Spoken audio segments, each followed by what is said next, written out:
Shalom, all praises to Yahweh, Bahashem Yahushai, Bahashem Rakah Kodash, double honors unto the apostles and the elders of Great Millstone who rule well, and Shalom to the hopeful elect.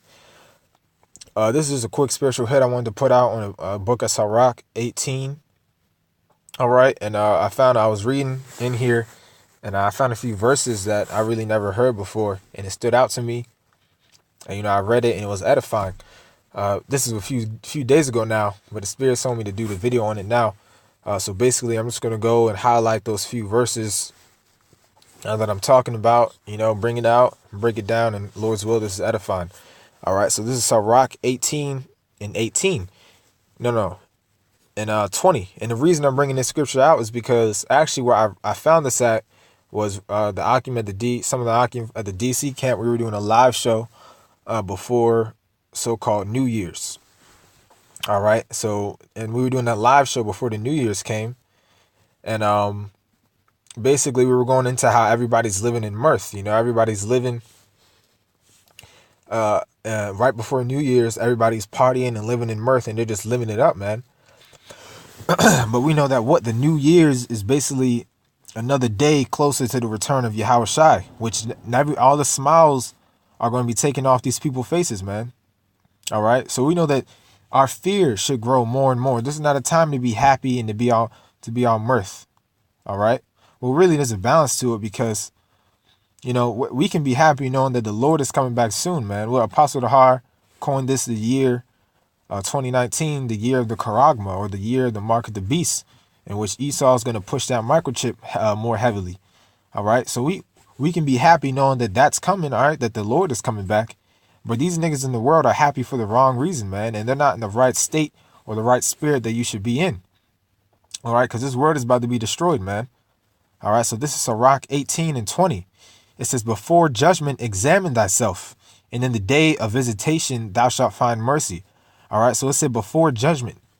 All right, and all the so-called New Year's 2019 is a year closer to judgment, man. So we're not supposed to be in the time of being happy and enjoying these things in the world. We're supposed to be in a time of self-examination. It said before judgment, examine thyself.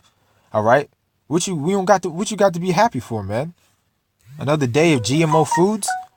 All right, so it said before judgment, examine thyself. So we're supposed to be in the day. We're supposed to be self-examining, man. We're supposed to examine ourselves whether we be in the faith. All right, we're supposed to be doing all we can. We're supposed to be taking this thing serious, man. We're supposed to be taking this thing serious. But these niggas in the world, they don't know what's about to hit, man. They're not watching. All right, they don't know. They don't know what's gonna hit, man. It's gonna come like a smack in the face. But us in the know, we don't need to be going out and partying, man. Cause there ain't nothing to be happy for in this world.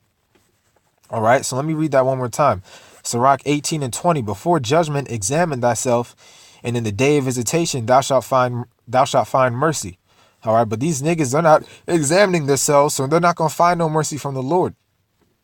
All right, they ain't gonna find no mercy. All right, because they weren't examining themselves. All right. Now, one more verse I just wanted to get to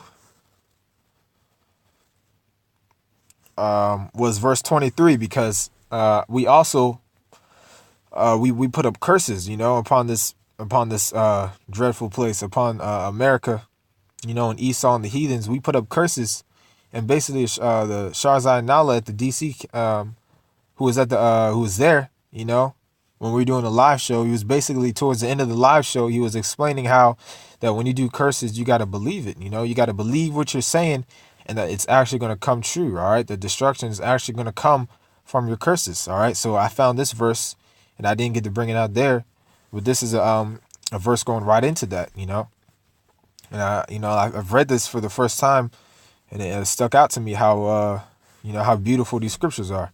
All right, so Sirach 18 and 24. Think upon the wrath. Salakia 23. Before thou prayest, prepare thyself, and be not as one that tempteth the Lord. All right, so be serious, man. This car is driving close. All right, verse 24. This is the point. Think upon the wrath that shall be at the end, and at the time of vengeance, when he shall turn away his face. All right, so it's to think upon the wrath that shall be at the end. All right. So when you're praying or sending up curses, you got to think upon the wrath that shall be at the end, meaning believe what you're saying and that it's going to actually happen. All right. That it's going to come true. All right. You shalak rayam when you do send up curses or prayers to send evils upon this place, that it's going to actually come, man. You can't just pray half-heartedly. All right. Because the Lord ain't dealing with that, man. So you got to think upon the wrath that shall be at the end, meaning believe it. It said, and at the time of vengeance, all right, think upon the wrath that shall be at the end, and think upon the time of vengeance, man. It said, when he shall turn away his face, all right, meaning these niggas is going to be destroyed, man. There's going to be no salvation for all these niggas, man. All right. But that was it, man. That was pretty much it. You know, just a few verses that I wanted to put out. And Lord's will is edifying the elect. You know, this is a good chapter you can read in general. You know, but I'm starting to dive into the Apocrypha more, man, because it's a lot of, they put it, and I see why they took it out, because a lot of these verses in here are just so clear. All right, but with that, all praises to Yahweh, Ba'ashem Yahushai, Ba'ashem Kakodash. Double honors unto the apostles and the elders of Great Millstone who rule well, and shalom to the hopeful elect.